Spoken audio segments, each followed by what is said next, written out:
नमस्कार दोस्तों, स्वागत है आपका सीएनएस दृष्टिकोण में। आज हम लोग ये बात करेंगे कि ऑक्सफैम इंडिया की जो ख़ास रिपोर्ट आई है 2022 में, कि जिसका नाम है कि इनइक्वालिटी किल्स, गैर बराबरी मारती है। तो ऑक्सफैम इंडिया की ये रिपोर्ट है और उसमें ख़ास तौर से ये बात आई कि ये कैसे संभव है कि 10 सबसे अमीर लोग, जो भारत में जो 10 सबसे अमीर लोग हैं, उनके पास इतनी दौलत और इतने संसाधन एकत्रित हो गए हैं इन सालों में, ख़ास तौर से कि महामारी वाले सालों में, जबकि पूरा देश एक आर्थिक मंदी से गुजर रहा था, कि इतनी दौलत इकट्ठी हो गई कि जो देश के सारे स्कूल चला सकती है आने वाले 25 साल तक इवन उच्च शिक्षा का सारा खर्चा भी निकाल सकती है। तो अब आप सोचिए कितनी दौलत इन लोगों ने एकत्रित कर ली जब हम और आप और पूरा देश एक आर्थिक मंदी से गुजर रहा था। उसी तरीके से ऑक्सफैम रिपोर्ट ने ये निष्कर्ष निकाला कि अगर 98 सिर्फ बताइए, हमारे देश में 140 करोड़ लोग हैं, हमारी जनसंख्या है, 140 करोड़ में से सिर्फ 98 लोगों के ऊपर, जो सबसे अमीर लोग हैं, उनके ऊपर अगर हम 1% वेल्थ टैक्स, अमीरी का एक टैक्स लगा दें 1%, तो जो भारत सरकार की जो स्वास्थ्य सुरक्षा या बीमा स्कीम है आयुष्मान भारत, उसका सारा का सारा खर्चा भी निकाला जा सकता है। और सिर्फ 1 साल के लिए 7 सालों तक को सारा खर्चा पूरे देश के लिए निकल आएगा।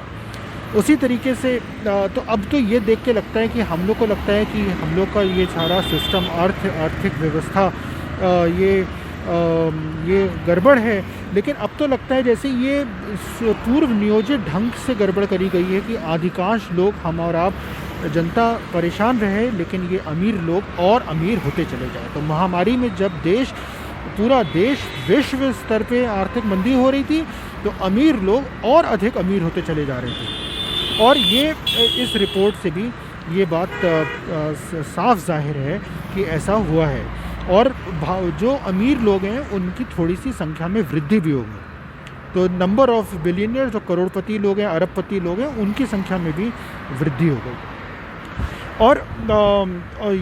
और ये भी बहुत इम्पोर्टेंट बात है कि जो 10 सबसे अमीर लोग हैं भारत में, उनकी जो दौलत थी वो डबल हो गई महामारी के दौरान 10 सबसे अमीर ने अपनी जो उनकी दौलत थी वो डबल कर ली। और लेकिन दूसरी तरफ क्या हुआ कि 10 लोग और अधिक अमीर हो गए, और दूसरी तरफ ये हुआ कि 16 करोड़ लोग गरीबी में धंस गए। और अतिरिक्त अधिकांश, मतलब अधिक, जो पहले से गरीब थे उससे भी ज़्यादा 16 करोड़ लोग और गरीबी में धंसे। और जो गैर बराबरी थी वो पाई गई कि वो हर 4 सेकंड में एक व्यक्ति उसके कारण मृत हो रहा है। ये बहुत ज़्यादा कष्टदायक बात है कि ऐसा हुआ। और जो भारत में, जैसे कि मैंने पहले बताया, जो अमीर लोग थे, जो अरबपति लोग थे, उनकी संख्या में करीब 40% वृद्धि हो गई। अब वो 142 लोग ऐसे हैं जो अरबपति, तो उनकी संख्या बढ़ गई। दूसरी तरफ जनता, ये कीमतें बढ़ रही थी और मुनाफाखोरी और ये सबसे परेशान थी कि लोग जमाखोरी कर रहे हैं, होड़ कर लगा रहे हैं सामानों की, सब्जियों की, दवाओं की, काला बाजारी कर रहे हैं। तो जनता महंगाई से परेशान, दूसरी तरफ अमीर लोग और अधिक अमीर होते चले जा रहे हैं।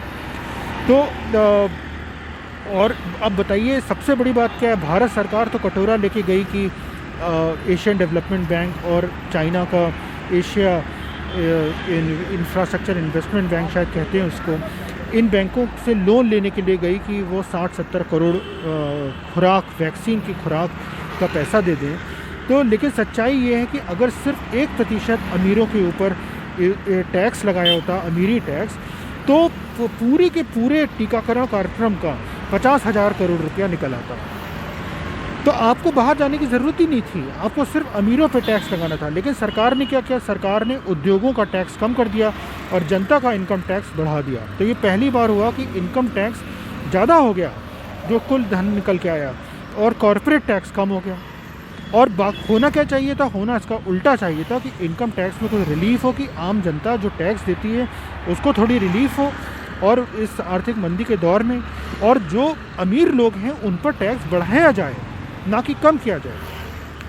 तो अमीरों पे टैक्स कम करने की वजह से करीब 1.5 लाख करोड़ का नुकसान हुआ है, ऐसा ऑक्सफैम रिपोर्ट का कहना है। तो इसी बात के साथ कि ये बहुत ज़्यादा चौंकाने वाली बातें हैं, मैं आपसे गुजारिश करूँगा कि आप ऑक्सफैम की वेबसाइट पे जाएं और ये रिपोर्ट ज़रूर पढ़ें, जिसका नाम है इनइक्वालिटी किल्स। इनइक्वालिटी किल्स, गैर बराबरी जानलेवा है, जान लेती है, मारती है। इसी वो बहुत ही चिंता वाली बात के साथ मैं आज का CNN दृष्टिकोण यहीं पे ख़त्म करता हूँ, और कल शाम 5 बजे हम लोग फिर मिलेंगे किसी ऐसी बात के साथ जिसने हमें सोचने पे विवश किया। तब तक के लिए बहुत बहुत साधुवाद।